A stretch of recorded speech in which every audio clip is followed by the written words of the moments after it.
Jumping back in after the crazy events to end last episode, Gachiakuta, episode 6. Currently, Ruto is sort of hesitant. He's thinking about turning back around to go and help the situation, but all of a sudden they come out to the exit and they're kind of thinking about what to do next coming out of here. Zonka then gives us the game plan. He tells the supporters to go up to go get help, and he's gonna go back, check on Zonka.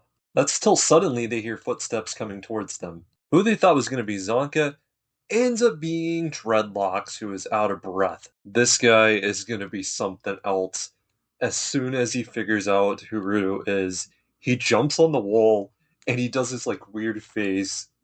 It's just so bad. So this might actually be a smart villain. He destroys the exit with his hands, so he's pretty strong. Okay, this little conversation that is going on is getting interesting. We don't know what happened to Zonka, but if we had to guess, he's probably beat up or even dead at this point. The other thing, this raider says there's someone that wants to talk to you straight to Rudo. So he's trying to convince Rudo to come with him. Suddenly, he grips his mask and says, "You don't need this, there's no trash beast here." Okay, it's a little better, guys. He's gentle with strong opponents. He just knocked Zonka out, so he should be good. Another sharp turn, just out of nowhere, he's like, "But he's probably not enjoying my venom." No way.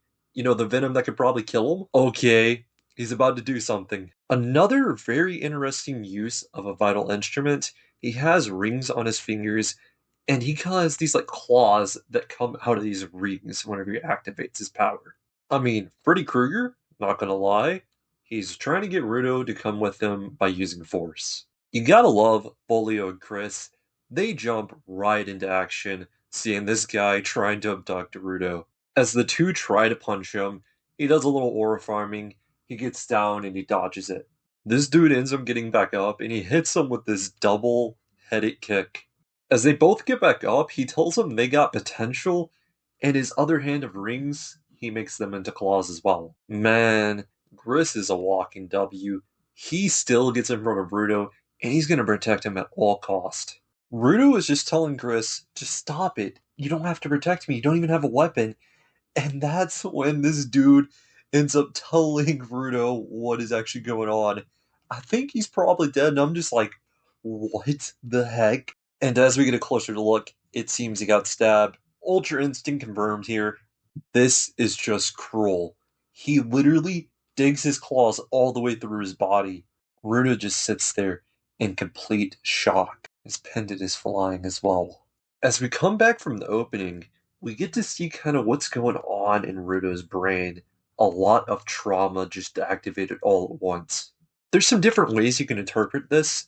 In the same style that's like black and white, drawn squiggly, you see Rudo go straight for Gris's pendant. As Rudo gets closer and closer to this pendant, it flashes to black, and we go into this flashback. Regado goes into this room and just sees Rudo sort of banging against the wall. As he gets closer, we get to see that he was literally beating himself till he bled. The reason being he was told not to hurt other people by Regato. As Regato tries to dig deeper, this is where Rudo says he has an angry feeling. Regato then suggests that it's Rudo feeling worthless because of his parents leaving him. And Rudo wants to know, what does worthless mean? Regato sort of kind of dismisses him trying to explain it. Rather, he's gonna get Rudo to go outside and try a bunch of different things to maybe make himself feel better and more fulfilled. As it goes on, Regato tries a bunch of different things with Rudo, and nothing really hits the bullseye. However, while the two are talking, something catches Rudo's attention. Someone on the other side throwing out the trash. Immediately, Rudo runs over and digs through this guy's trash. He discovers some sort of mask or head of something. For some reason, this causes him just to start bawling out crying. Rudo just feels broken inside. This item has tons of life to still live. The reason of that whole entire flashback was to show, yet again, Rudo can see the worth of things. Suddenly, we come back to what's actually happening. That medallion, it's getting ready to turn into something. Now, Gris is still alive. There on the ground, he's saying that they're all wrong. Rudo's power isn't to turn the objects he touches into vital instruments. As the power is getting ready to get revealed, we get to see Rudo turn this pendant into some crazy creature It's got one giant eye, a bunch of arms. It's something else. Chris, at the same time, tells us it's to bring out their full and uninhibited worth. Pretty much, I'm gonna fight this one for you, Chris. Okay, we get a name reveal. This villain's name? It's Jabber. Jabber Wonger, to be more exact.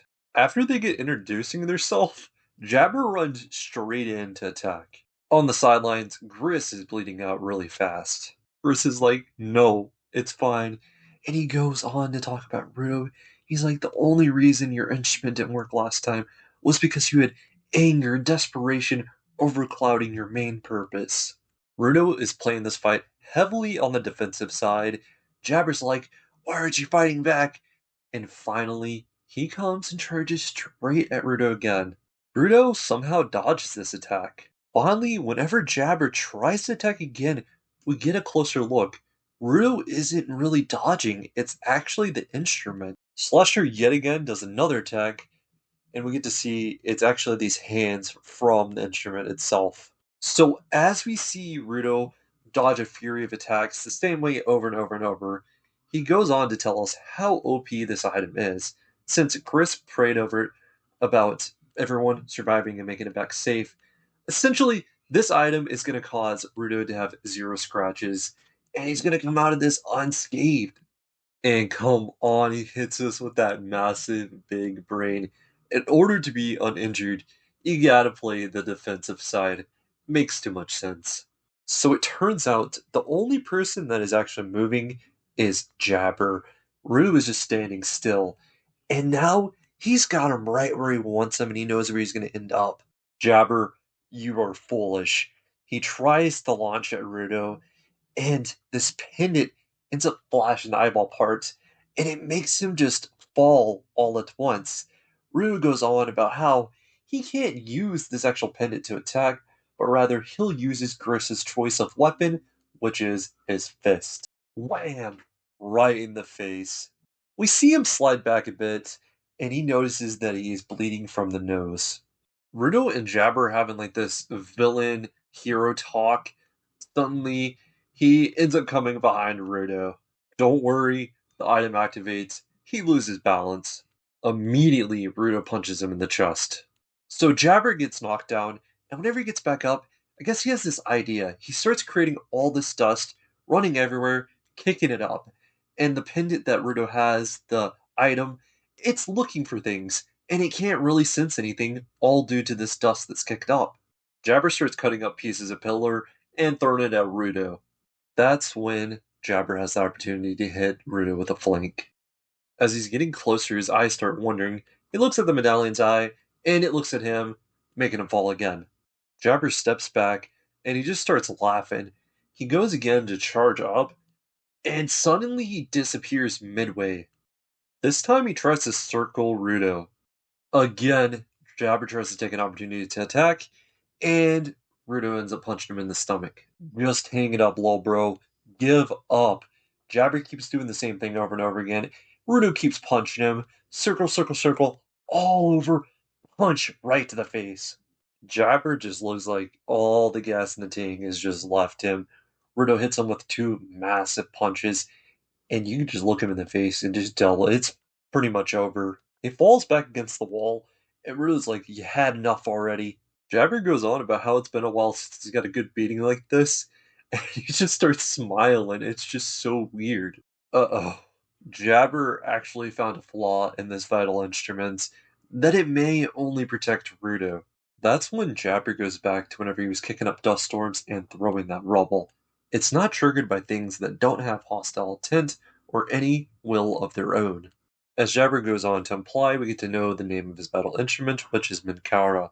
The right of his claws have a powerful neurotoxin. This maniac just ends up stabbing himself, injecting himself with this neurotoxin. With Jabber injecting himself with a neurological toxin, now he won't have this hostile intent. It'll be almost like he's drugged out, flailing all over the place. So Bro just ends up going under. He's just like, zombified. Not really awake all at once. His eye just like opens up, and he's not fully awake. He is definitely drugged out on this stuff. This was definitely a really long one, but it deserved it. It really deserved it. We get to reveal Ruto's power.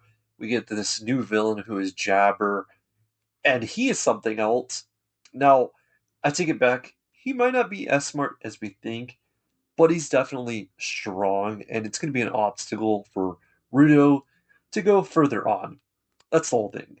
Still, the series is really charming. The lore is rich, and there's still a lot of stuff for us to uncover, people to meet, so on.